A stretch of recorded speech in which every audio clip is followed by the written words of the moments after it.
Welcome back to Proper Madness. I'm happy to have you back if you're a returning listener. If you're a new listener, my name is Sabi, and I have a very unique perspective on mental health. I believe wholeheartedly that we can turn anything that we have been through and alchemize it into bettering ourselves mentally, emotionally, and spiritually. It helps you feel less alone, to know and understand that the way out is always through the eye of the storm. Grab a cup of tea. If you're not a tea drinker, grab your coffee, and let's sit down and tune into ourselves so that we can learn to connect to other people. We never know the weight of our words and how they might help someone. Welcome back to Proper Madness. Before I even start the episode, I just want to tell you, every single one of you, every single new subscriber that I have, every single new follower that I have, every single person who has decided to listen to Proper Madness, it has made my heart so happy because I did not know and I wasn't aware that I really truly helped that many people, and you have no idea how much it means to me. You have no idea how good it makes me feel that my words help.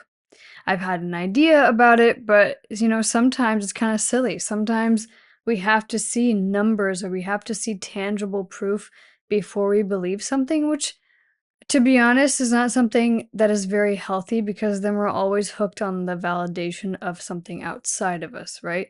So, and I'll get into that further in this episode, but regardless, each one of you means a lot to me. Each one of you, it feels like a new little community that I have here. So thank you, thank you, thank you. Without further ado, before I say anything else, if you're listening to this on Spotify and you're not watching this on YouTube, a damn shame for you, because I'm going to show you this really beautiful spoon, like little teaspoon that my little sister got for me when she went to Salem, Massachusetts with her wonderful new partner and boyfriend. Look how beautiful that is. Isn't that stunning?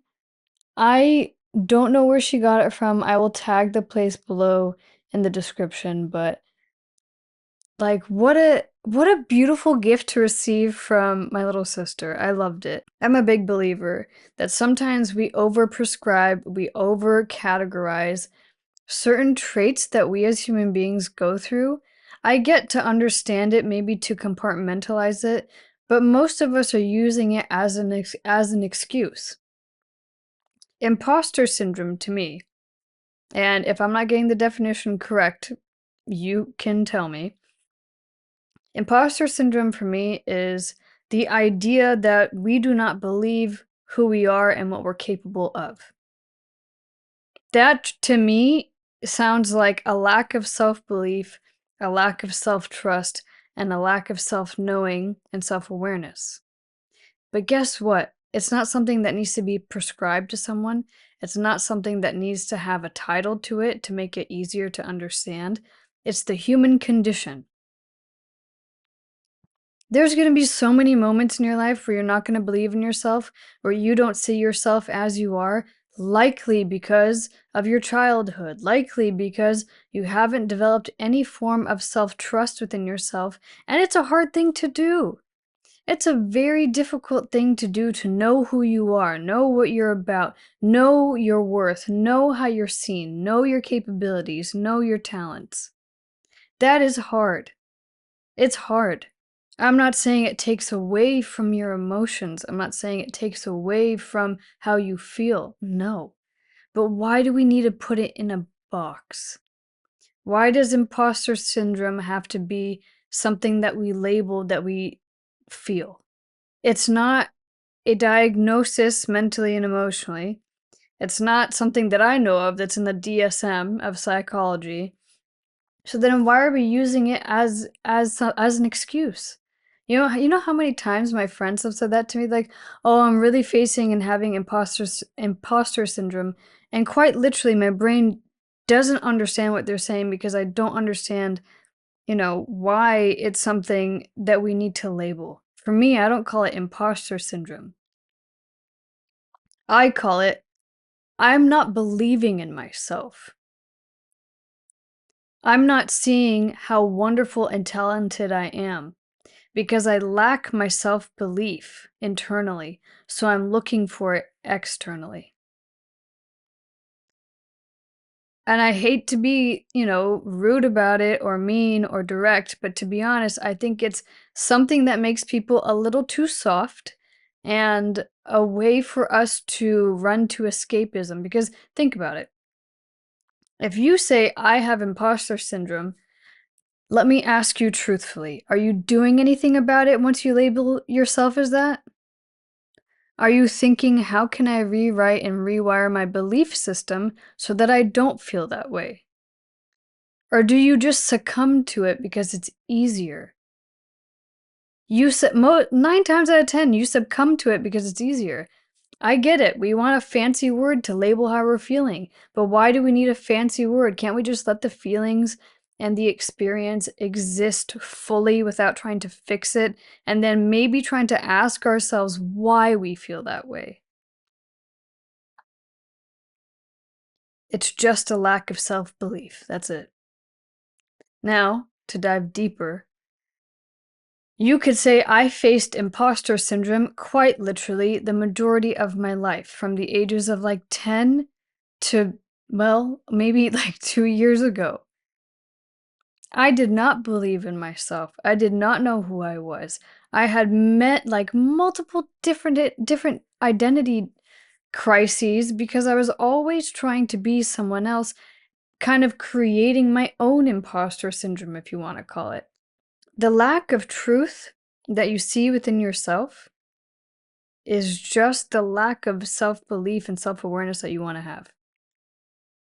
Because if you really think about it, and this is something that I was struggling with all week.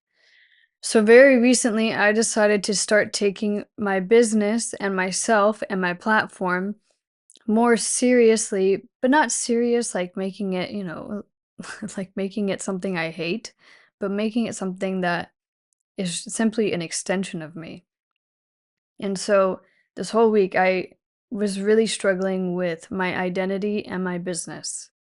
I always felt like what I did as a photographer, as a filmmaker, as a writer, as an artist, and as someone that is here to help guide people, I always felt like who I was and how I showed up, and proper madness and tea time with Sabi and my business and all the things. I always felt like they were separate. They were separate because I was making it separate. They were separate because I didn't believe in my craft.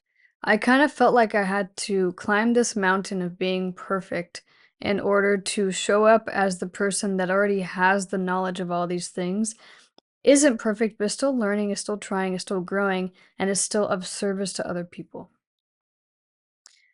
And I feel like so many of us try to separate who we are from our business. We try to make our business this external thing. We try to make what we're good at, what we're passionate about, something outside of us. And if something is outside of us, we're always going to be chasing that validation of, are we good enough? I need to get better. Oh, I'm not where I want to be. I'm not that person. If you're always chasing that idea outside of you, it's never going to be your reality. By that, I mean imposter syndrome. When you feel like an imposter, when you feel like, oh, I'm not good at this and I don't feel like that's who I am, I'm an imposter. Well, you're creating that yourself. You create that imposter syndrome. You create that identity crisis because you want to run away from yourself. You want to not believe in yourself. You want to believe, well, I'm an imposter. I've labeled myself as such. So now that's how you're going to keep acting. You're going to keep acting like the imposter because you keep labeling yourself as that, instead of just taking a step back and going, I don't believe in myself. That's harder to say. It's harder to say, I don't believe in myself, because that's the reality. So we take this big fancy word, we go imposter syndrome, because we're running away from the reality of lack of self-belief and lack of self-trust.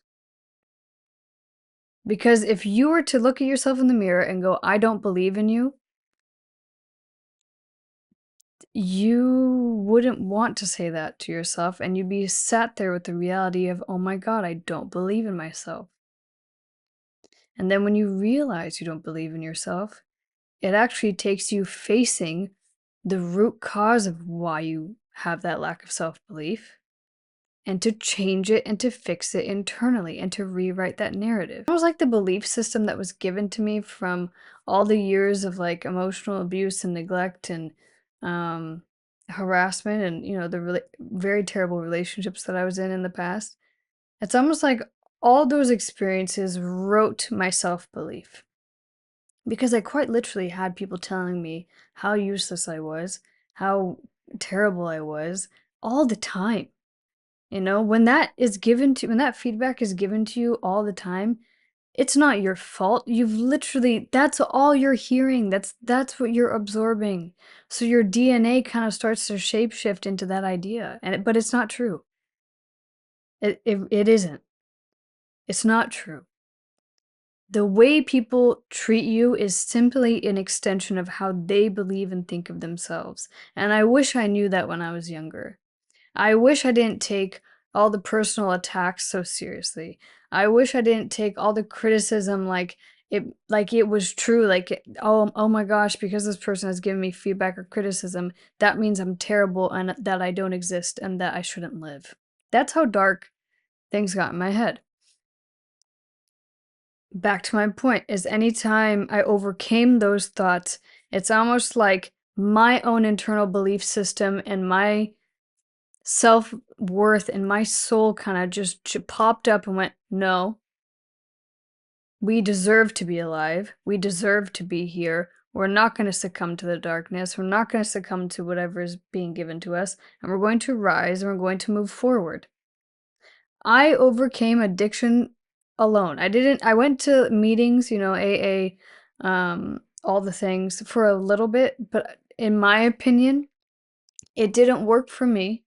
For a lot of reasons. And I'm not saying every place is like this, but from my experience, it was very much victim mentality.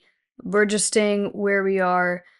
People just kind of complained about their circumstances and how poor they felt instead of like how they were going to overcome it. And I didn't want to be around that because for me, that was just more feedback of making me feel less than. And I didn't want to feel that way.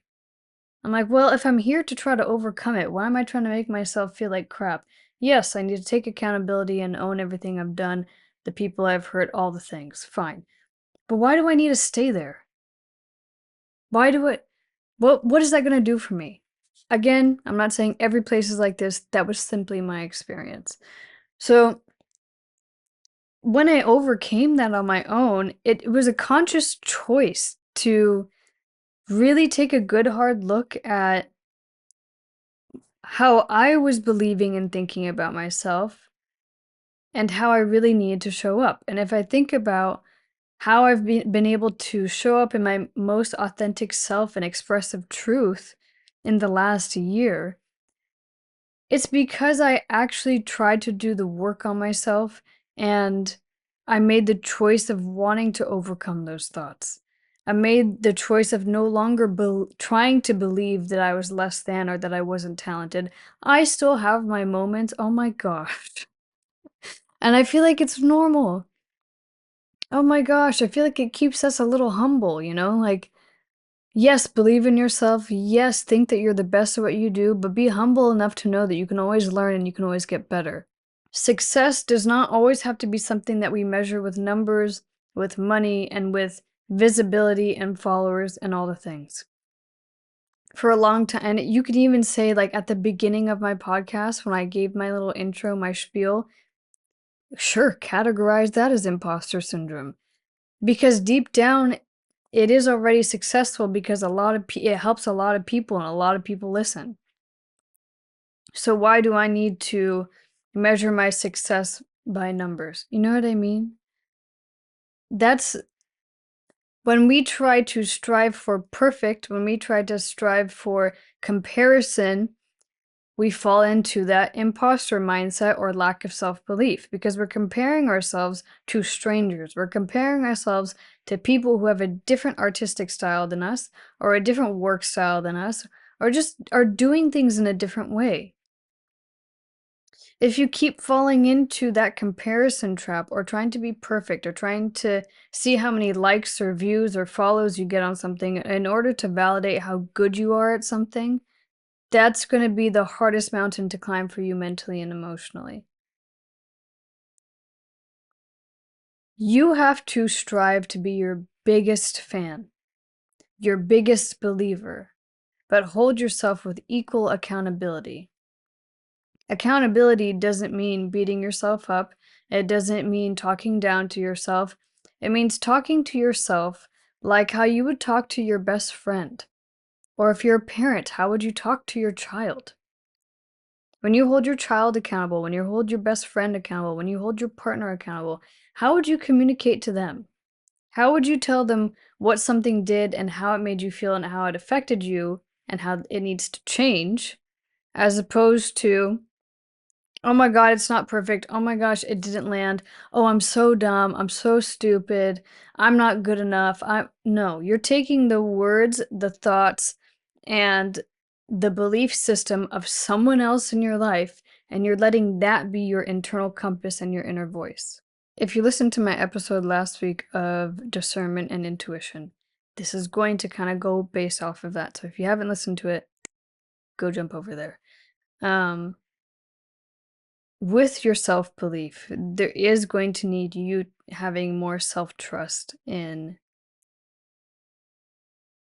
what words, thoughts, and beliefs are yours and what were given to you by family, by trauma, by situations.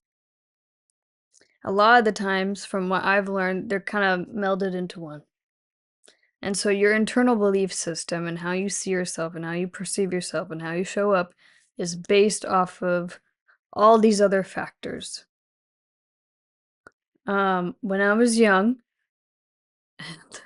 and I don't like putting family members on blast because everyone grows, everyone learns, no one's perfect, so I'm not gonna do that. But when I was young, I had a family member of mine that bullied me all the time and would talk down to me and would tell me all the time how people didn't love me, how I was less, and growing up, I didn't realize how that belief system affected me and in how I was showing up and how I was walking and how I was talking, in my fear of being seen, in my fear of being less than, because that wired my brain to move in the world of that belief system. So if I'm moving and acting according to that belief system that was given to me that I wasn't aware of, Jiminy Christmas. Isn't that imposter syndrome? I'm gonna keep showing up as a quote imposter, not being myself, not moving like me, not being in my authentic truth, not stepping into who I am, and pretending and wearing a mask out of fear because of that belief system that I was given. In last week's episode, I had someone comment below asking me this question, and I'm getting back to you. Goddess AV, am I butchering that? Asked me, can you please expound more on discernment and the physiological effects? Not sure if it's paranoia or discernment sometimes. So I'm not entirely sure what you mean by this, but this actually goes into this episode, right? So when our intuition and discernment and our self-belief are kind of flaring up, right? Your belief system is going to challenge your discernment and your intuition by giving you that paranoia. So if you have a certain belief system within you that is making you, we'll use mine as an example. When we have the belief system of, I'm not lovable, no one loves me, all the things, and we are a very intuitive person, and our discernment is picking up on something. Say we're in a dating situation. My God, this has happened to me so many times. I keep bringing the same person as a dating example up over and over again. It's kind of funny, but I learned a lot with this person. So, um, Okay, take my belief system, right? Now, I was dating someone, oh gosh, when did I date him? I was dating someone when I was 29, 30, was I when I just before I turned 30. And a wonderful guy. Like, nothing bad to say about this person. I had the belief system in my head of I'm unlovable and I'm not good enough and no one's going to love me for me because of what I just told you, right? Now, everyone I ever dated up until this person always reflected that back to me because that was my belief system. So I started dating this new guy and my body always felt very safe with him. I mean, like, I never got nervous, I never felt weird, I never felt uncomfortable, I always felt very safe. My mind was trying to tell me something's wrong, he doesn't like us. Like, I would overanalyze every single thing that he was doing, how he moved, how he talked, his text punctuation, why he didn't text me this one time, but why he did another time. And so that paranoia was taking over my mind. And while it was taking over my mind, my intuition was always telling me, yo, everything's fine. But my paranoia and my belief system was telling me, no, everything's not fine. So, to answer your question, you're going to know it's discernment because your body is going to feel very safe and calm, but your mind's going to be trying to take you, oh my gosh, down and up and around on Mr. Toad's wild ride of confusion. And you're going to feel paranoid, you're going to feel anxious, you're going to go, what the hell's going on? The best way to do that is to figure out how to get out of your head and into your body. So many ways to do that. So I hope that answers your question. But that is kind of how self-belief, imposter syndrome, discernment, and intuition all kind of go hand in hand. And these are all things I overcame literally mostly by myself. I have a wonderful therapist that helps me kind of dig deep into these things, but that's really it. So if you're feeling that imposter syndrome again, if you're feeling like you don't believe in yourself, what I want you to just like stop for a second and write down all the things that you know you've been successful at. And I want you to write down all the compliments that you have about yourself, not the ones that other people have given you. What you believe about yourself, only good things. And then you're going to kind of take a step back and go, whoa, oh my gosh, I've done so much.